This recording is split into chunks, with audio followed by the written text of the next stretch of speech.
Jesus said, "You believe because you can see me. Happy are those who have not seen and yet believe." Alleluia.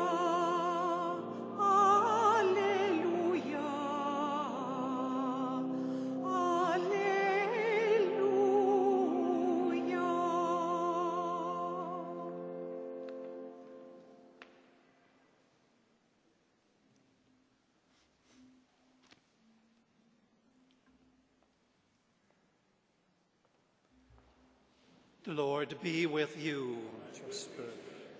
A reading from the Holy Gospel according to John.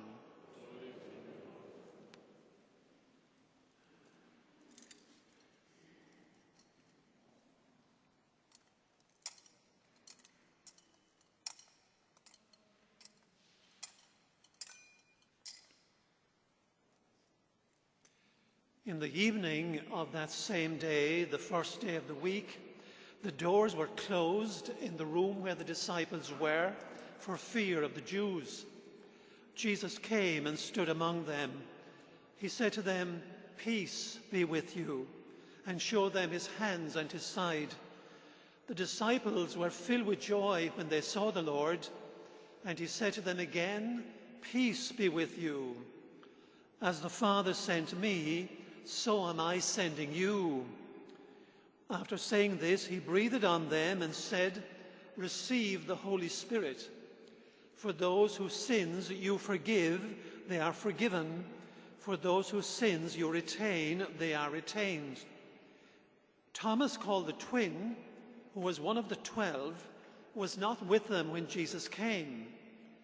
When the disciples said, "We have seen the Lord," he answered, "Unless I see the holes that the nails made in his hands, and can put my finger into the holes they made, and unless I can put my hand into his side, I refuse to believe." 8 days later, the disciples were in the house again, and Thomas was with them. The doors were closed, but Jesus came in and stood among them. "Peace be with you," he said. Then he spoke to Thomas. "Put your finger here. Look, here are my hands. Give me your hand. Put it into my side. Doubt no longer, but believe." Thomas replied, "My Lord and my God." Jesus said to him, "You believe because you can see me. Happy are those who have not seen and yet believe." There were many other signs that Jesus worked and the disciples saw, but they are not recorded in this book. These are recorded so that you may believe that Jesus is the Christ, the Son of God, and that believing this, you may have life through his name. The Gospel of the Lord.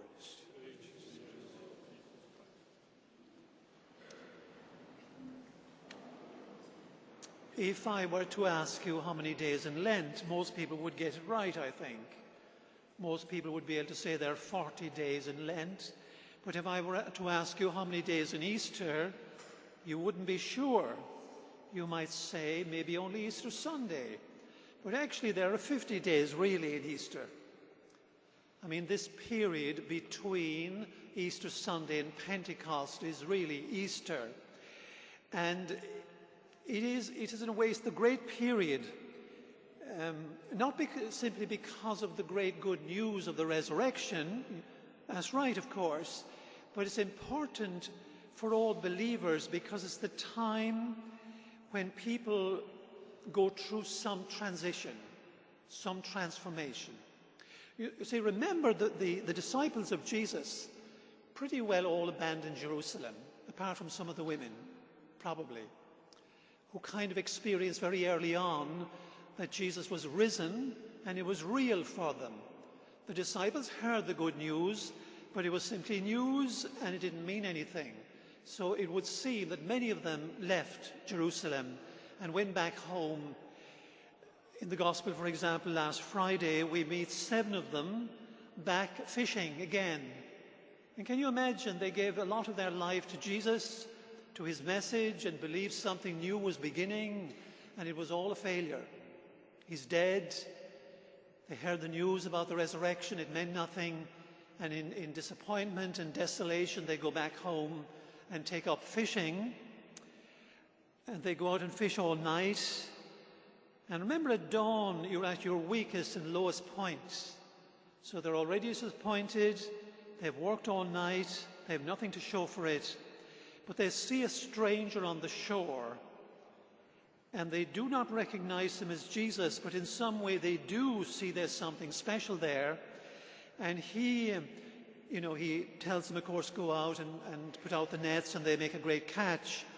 And in the meantime, he lights a fire and cooks a fish.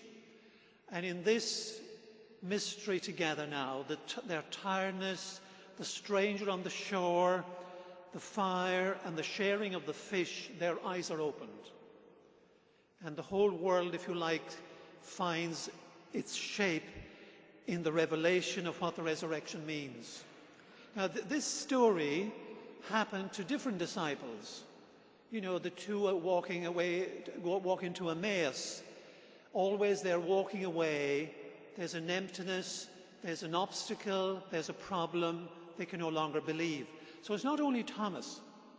Now, Thomas is a bit special, but Thomas, one of the very great popes, Pope Gregory the Great, in a sermon way back over 1,000 years ago, said that the doubts of Thomas did more for people's faith than the faith of all the other disciples. And you can see why. You know what I mean? There's something very real about this. Thomas is in a way quite a modern kind of person. I know a young student who's taken up to study biology, and he can no longer believe, really, or at least he has great doubts about the whole thing now. He's found another set of answers, and faith has become incredible. So this is another kind of obstacle, the same kind of obstacle in a way that Thomas had to deal with. Thomas says, I refuse to believe. I need proof. I make a judgment with my mind about the world. I'm not going to be taken in with the story of people seeing visions. This is not a rare thing. So I want to suggest, though I don't know this is true, I'm sure there are people here this morning who, strictly speaking, aren't believers, really. Now, they're believers in that they can say the creed, and if you said to them, do you believe in the resurrection? We might say, I do. I think I do. But actually, though, it hasn't all come together. It's a very important reality, I think, and this is what Easter is really. Easter is a record of people's stories where the light dawns, where you make a discovery, and at the end you say, it is true, and you say it in some way out of a personal discovery, a personal experience. That is hugely important in our time. Paul Claudel was a very famous French writer and poet and all that. And he did receive his first communion, and then that was the end of it, as is not too rare among the French. He had no faith at 18, but he saw his grandfather die, and it had a huge effect on him. You know what I mean? It's possible never to realize what death is. And an 18-year-old seeing a grandfather whom he loved very much die simply completely turned his world upside down. And I suppose because of that, on Christmas Day in 1886, he went to Mass in Notre Dame in Paris. And the Mass passed off and nothing unusual happened. But later in the day, he said, for no particular reason, but he had nothing else to do, he decided to go back in the evening. Maybe to be alone in the church, in silence, at dusk, with his thoughts and his sadness. But in fact, Vespers was taking place, and there was a choir of young people singing. And he walked up the aisle to a particular column where there's a statue of Our Lady, and in front of the statue, or at the foot of the statue, there was an arrangement of flowers, of white flowers. And the beauty and purity of the music, and the purity of the white flowers, and his own sadness, and his own questions in some way all gelled and became a revelation, an inspiration, an epiphany, whatever word you use. If you like, a light dawned in his heart, in his spirit, and pulled the whole mystery of life and sadness and doubting and questioning together. He was drawn into a new and rich, and probably the first time, sense of what God really is. That's an exceptional story, I don't doubt that. But such stories, though, such experiences do happen in people's lives. And it's good, I think, to expect it. But I think we have to be working at it. We have to be thinking, we have to be struggling with it. We can't get rid of the problem, of course, by simply pretending it's not there. You have to live with the doubts. You have to carry them with you. I mean, that young man that I'm talking about in the biology, I think if he lives with them and goes deeper into biology, he might discover that the very mystery of biological science will amaze his mind and fill him with wonder and enlarge his sense of God. It could happen anyway. And so many people today here have something that is closing down some part of their mind and soul. Quite often, for example, it's some series of painful experiences you've gone through. You know, someone dies, someone else gets cancer, some other mishap in life, and sort of there's a limit and belief is no longer possible. And so you are carrying that. It's a kind of a rebellion, really. It's a refusal of some kind, but it's a closing down of your spirit. It's a painful task now to carry that, but there is there persists, though, something of faith, I think. It isn't just that people become total, absolute atheists, but it's something you must carry, and it's part of the Easter journey. This is what I'm suggesting, especially in our time. And even if you were to decide today, truly, I don't think I have any faith left, even that, you see, you would have to make peace with that. But be skeptical about that. I mean, if you're skeptical about religion, be skeptical about your doubts as well. And be gentle with the whole mystery. And you never know then. You never know what apparently chance encounter or chance words could touch you, and somehow life is again radiant in some deep way, even if the pain lasts.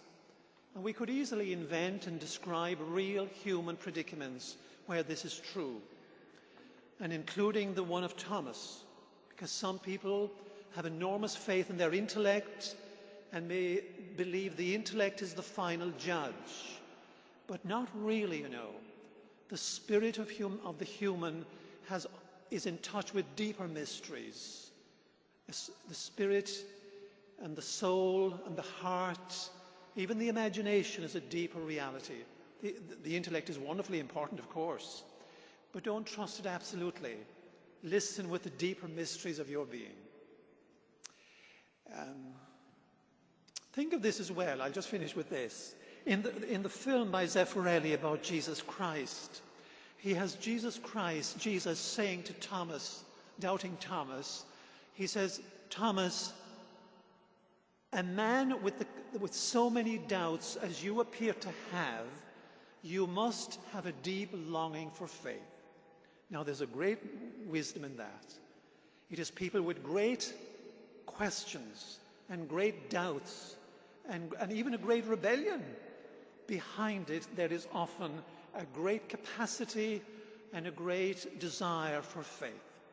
So let us all of us be together in this Mass and bring together the doubt, and maybe the Lord in some way will invite you Remember, this is a very intimate invitation, isn't it? Put your hand into the wound in my side.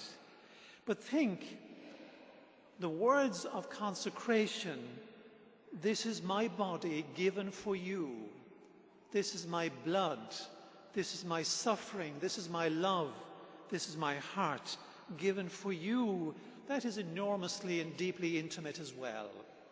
And maybe that mystery of the call of Jesus, hear it, and perhaps in surrendering, perhaps in being open, you know what I mean, really open. Allow the full range of realities, mysteries to reach you. Perhaps in that emptiness and that surrender, a light will come. Even a great certainty might come. So let that be our prayer in this Mass, for yourself and for all of us here.